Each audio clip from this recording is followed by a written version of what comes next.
São 6h46, o Viva Voz está de volta e já está com a gente o nosso comentarista das quartas-feiras, o economista Bruno Caraza. Boa noite, Bruno. Boa noite, Vera. Boa noite, Débora. Boa noite, Carol. Boa noite para você que está com a gente. Boa noite, Bruno. Bruno, seu assunto de hoje é o mais pop aqui entre os nossos ouvintes, né? E pop no mau sentido. Tem uma indignação muito grande pelo fato de que o ano legislativo já começou com uma pauta bomba, com aumentos aí para o funcionalismo da Câmara e do Senado, estão legalizando o extrateto, e pode vir até mais coisa por aí, porque agora começam a discutir também as verbas indenizatórias dos gabinetes. Explica para a gente a gênese dessa bonança aí logo no começo do ano e que impacto que isso pode ter. Pois é, Vera, vocês acabaram de falar aí do caso, né, dos animais, os cachorros bravos, soltos aí em São Paulo, né, e a gente está precisando colocar aí uma coleira, um tipo de focinheira para determinadas carreiras do serviço público que aparentemente perderam completamente a noção de realidade do Brasil, né, da desigualdade que a gente tem no Brasil, da grave situação fiscal que a gente vive no Brasil, e vem aprovando aí e implementando aumentos salariais, desrespeitando a Constituição e desrespeitando totalmente o razoável, né? Num país como esse que a gente vive, né? Esse episódio foi mais um, né, de uma longa história que ganhou impulso nos últimos anos, de algumas carreiras, né? É bom a gente começar falando isso, né? Nós não estamos falando da totalidade dos servidores públicos, né? Pelo contrário, nós estamos falando de um pequeno grupo de servidores públicos dos três poderes, muito poderosos, muito bem articulados, muito bem conectados com a elite política brasileira, que nos últimos tempos, como já não bastassem os seus rendimentos já elevados, né, são carreiras que são remuneradas aí na faixa de R$30 mil por mês. Então, para o padrão médio brasileiro, já coloca esses servidores entre os 5%, 1% mais ricos do Brasil, né? Então, nós estamos falando de uma pequena elite que, como se não bastasse esses rendimentos elevados, né? E certas carreiras precisam ser bem remuneradas, a gente tem que reconhecer isso, mas essas carreiras estão extrapolando, criando uma série de... A gente usa essa expressão como se fosse uma brincadeira, né? Penduricalhos, mas que, na verdade, são verdadeiros absurdos, né? Porque essas carreiras elas estão criando uma série de auxílios, benefícios, que, quando somados, eles estão extrapolando muito o teto remuneratório do serviço público, que é quanto ganha um ministro do Supremo Tribunal Federal, que está na casa dos R$46 mil. Então, são vários artifícios de diversas carreiras. Nesse caso específico que a gente teve ontem, né, relacionado às carreiras da Câmara e do Senado, eles estão legalizando algo que já vinha sendo praticado no Judiciário, no Ministério Público, que é a famosa licença compensatória.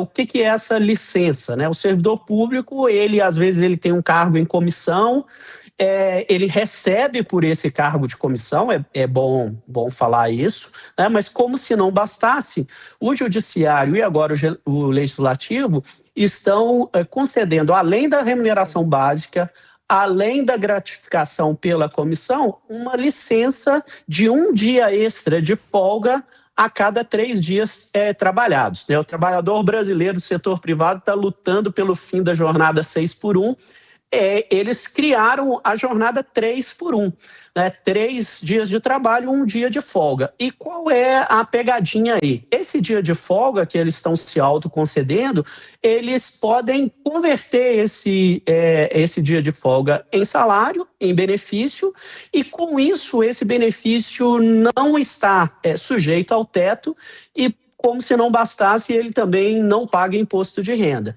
Então, é muito comum que a gente tenha hoje juízes, promotores e agora, né, os servidores do Legislativo no Brasil ganhando na casa de 70 mil, 80 mil, às vezes até mais por mês, o que, além de ser um absurdo, isso ainda desrespeita a Constituição, que estabelece que o teto é R$46 mil. Enquanto isso, o teto de um professor é de 5 mil, um pouco mais de 5 mil reais, o nosso salário mínimo um pouco mais de R$1.600. E essa prática de conceder auxílios acima do teto, ela está se disseminando aí no serviço público, inclusive nos 3 poderes. Por que isso acontece se é inconstitucional, Bruno? Débora, isso que você falou tem toda a razão. Em torno de 70% dos servidores públicos no Brasil ganham menos de R$5 mil, né? Então, essa é uma realidade de uma pequena elite. E aí, como eu disse, começou com o Judiciário e o Ministério Público, que se concedem esses benefícios, com muitas vezes sem previsão legal, por resoluções do Conselho Nacional de Justiça, do Conselho Nacional do Ministério Público, que oficializam esses benefícios que são criados, né, sem amparo legal e sem amparo constitucional. Mas agora, nos últimos tempos, a gente viu o Legislativo colocando isso em lei. Então, quando se coloca isso em lei, fica ainda mais grave essa situação, né, que é como se você cristalizasse essa situação. Isso aconteceu primeiro com o Tribunal de Contas da União, que era quem deveria dar o exemplo, né? Afinal de contas, é um órgão que fiscaliza as contas públicas. E agora a gente está em vias da aprovação dessa lei, colocando esse benefício em lei para os servidores da Câmara e do Senado. Mas, fora isso, a gente tem outras carreiras igualmente poderosas que criam outros mecanismos. Os advogados públicos da AGU, da Procuradoria-Geral da Fazenda Nacional, do Banco Central, já têm os seus honorários de sucumbência. Polícia Federal está indo atrás de outros benefícios, Receita Federal também. Então, é um efeito dominó que, na verdade, mira o teto, né? E o teto que deveria servir como um limite, na verdade, todas essas carreiras, elas estão usando o teto como uma meta a ser superada numa corrida para se ver quem ganha mais dentro do serviço público brasileiro e criando uma distorção que um servidor público no Brasil hoje está ganhando como um CEO de uma multinacional, o que não tem cabimento pelo grau de responsabilidade, de cobrança, né, da estabilidade que na prática existe para essas carreiras. Então, a gente precisa dar um basta nessa situação, o que por outro lado está se mostrando cada vez menos provável, dada a situação política que a gente tem no Brasil. Malu Matias diz aqui: tive R$92 de reajuste na minha aposentadoria, que não chega a 2 salários mínimos. É isso. Agora, Bruno, e a reforma administrativa, hein? Muito se fala, mas até hoje não avançou. Pois é, Carol, foi apresentado um novo texto, né? O deputado Pedro Paulo fez um texto bastante corajoso nessa questão dos supersalários no serviço público. A reforma é bastante ampla, trata de muitos assuntos, mas nesse assunto específico dos supersalários ela é bastante audaciosa. Mas o grande problema é que ninguém quer apoiar uma proposta nesse sentido, né? Primeiro, a gente tem esses servidores dessas carreiras muito poderosas que fazem um lobby muito grande perante os 3 poderes, né? Do outro lado, a gente tem deputados e senadores que não querem briga com essas carreiras, né?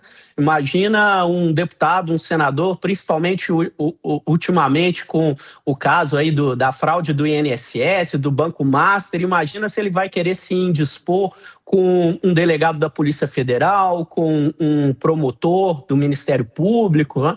Então, os políticos temem essas carreiras e não têm coragem de negar esses pleitos e aprovar uma reforma administrativa.